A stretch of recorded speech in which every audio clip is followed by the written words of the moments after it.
Before I do anything else, I need to thank Randy again for being nice to me and commenting good things about me in my videos. My videos are horrible compared to his.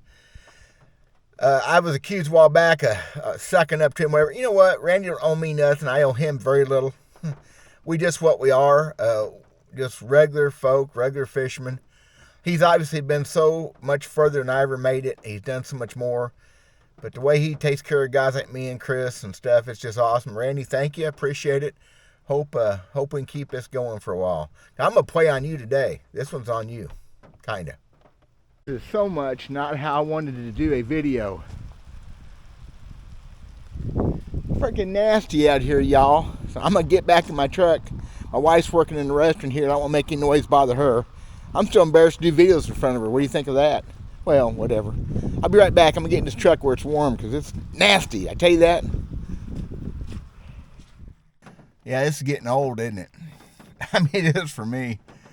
I so bad want to be on the lake fishing somewhere, but I'm not free enough to be able to do that. And we've had the nice days we've had recently. They're on weekends. I have to be here. The days are too short for me to get any fishing in and still be here in time to get my work done.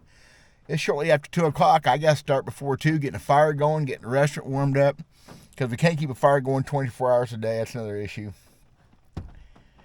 And it's nasty. 38 degrees, raining, and fixing to get worse. We're coming up on the worst stretch maybe of all winter for just 4 or 5 days.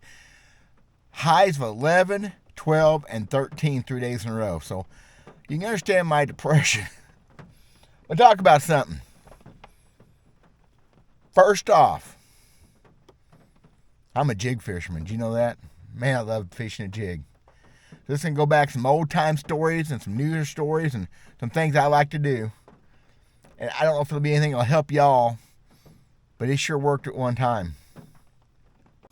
Randy's commented several times in his videos. It's so true about the plagiarism copying. It's a while back I did a video. I found somebody sent me a link, and I don't know who it was.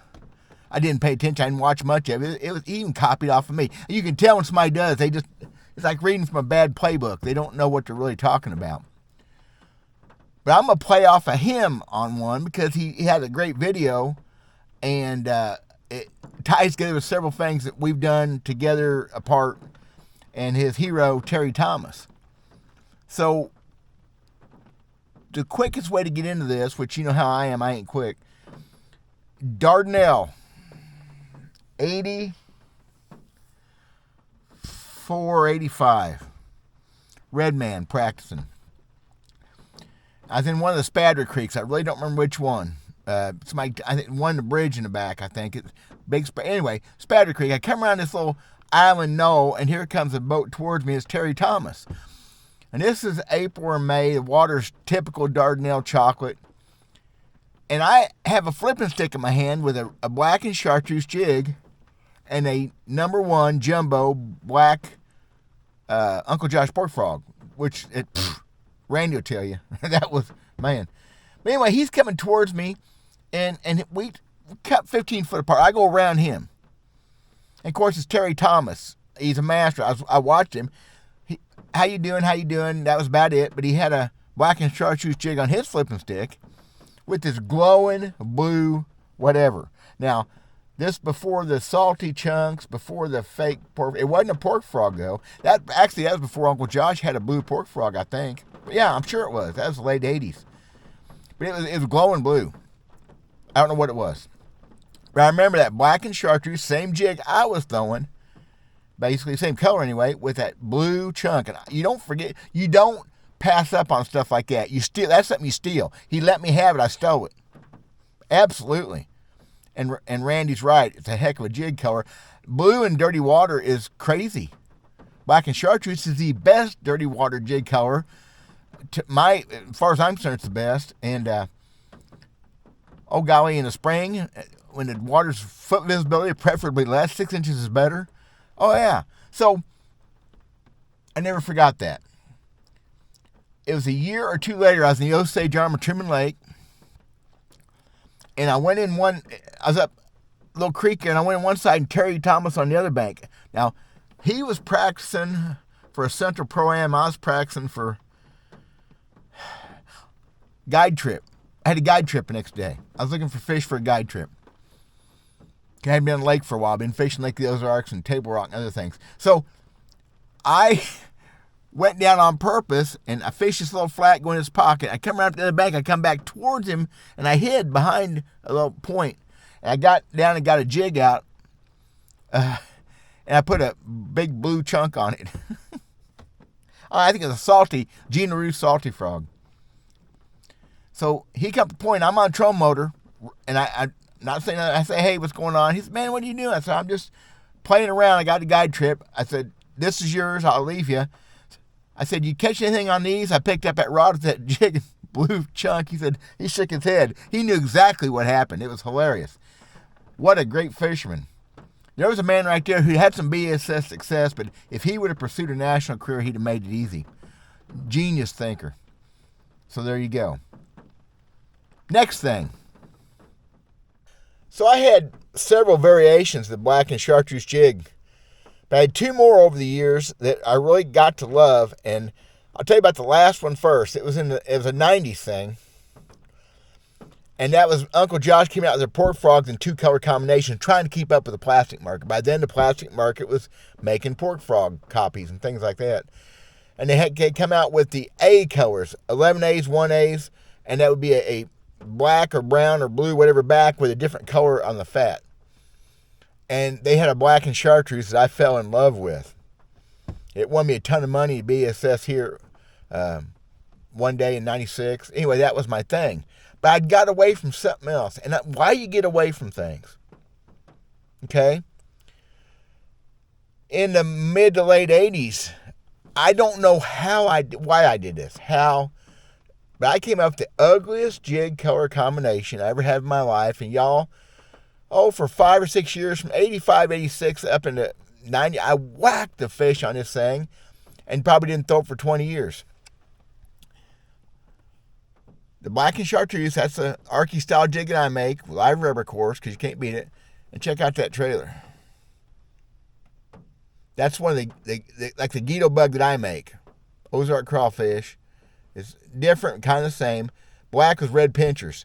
Y'all, there ain't no uglier bait ever been made, known to man, than that thing right there. Look at that. It's ugly. In dirty water. I'm talking chocolate milk. Less than a foot. 6 inches is better. 4 inches, when the water's over 70 degrees, 4 inches is the best. So from the mid pre-spawn till just after the spawn, yeah, then I go to different colors. Kinda. Ugly. Oh, the money I won on this thing, the big fish I caught in this thing.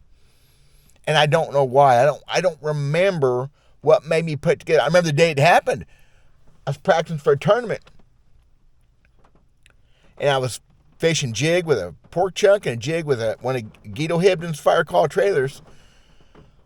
And I don't remember. I think I was blowing black and chartreuse or solid black Guido bug. And I come up with one of these that he gave me. Man, I made it myself too, so I remember making them after that on purpose. And why does it work?